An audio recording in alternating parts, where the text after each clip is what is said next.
Praise the Lord, our daily bread.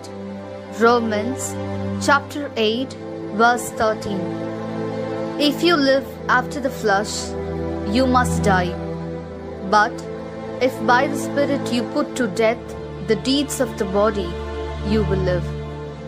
O Almighty God, thank you for giving this wonderful verse. May your presence showers on us.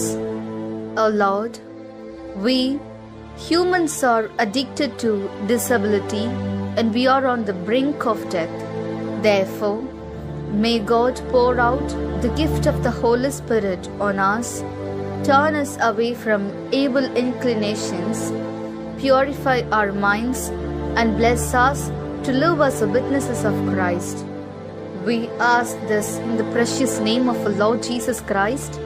Amen. அன்றாட உணவு. உரோமையர் அதிகாரம் 8 இறை வார்த்தை 13. நீங்கள் ஊனியல்புக்கு ஏற்ப வாழ்ந்தால் சாகத்தான் போகிறீர்கள். ஆனால் தூய ஆவியின் துணையால் உடலின் தீச்செயல்களை சாகடித்தால் நீங்கள் வாழ்வீர்கள். அன்பின் தகப்பனே, இன்றைய நாளிலே இந்த இறை மன்னாவை கொடுத்ததற்காக நன்றி ஆண்டவரே. இறைவா, மனிதர்களாகிய நாங்கள் ஊனியல்புக்கு அடிமையாகி எங்கள் வாழ்வை துளைத்து சாகும் தருவாயில் இருக்கின்றோம். எனவே இறைவா, தூய ஆவியை எங்கள் மேல் கொடையாக பொழிந்து தீய நாட்டங்களிலிருந்து வெளியேறி எங்கள் மனதை தூய்மையாக்கி கிறிஸ்துவின் சாட்சிகளாக வாழ எங்களை ஆசிர்வதியும். ஆமென். അന്നുള്ള ഭോജനം. റോമാ 8 അധ്യായം 13 വാക്യം. ജഡികരായി ജീവിക്കുന്നെങ്കിൽ നിങ്ങൾ തീർച്ചയായും മരിക്കും.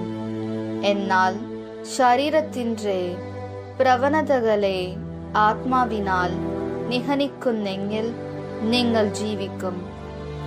ദൈവമേ, മനുഷ്യരായ ഞങ്ങൾ ജഡിക പാപങ്ങൾക്ക് അടിമയായി ഞങ്ങളുടെ ജീവിതത്തെ ഞങ്ങൾ നഷ്ടമാക്കിക്കൊണ്ടിരിക്കുന്നു.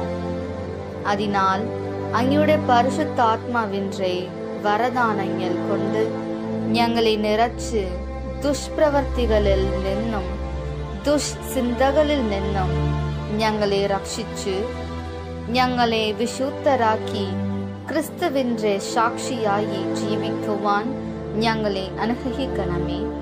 ആമേൻ.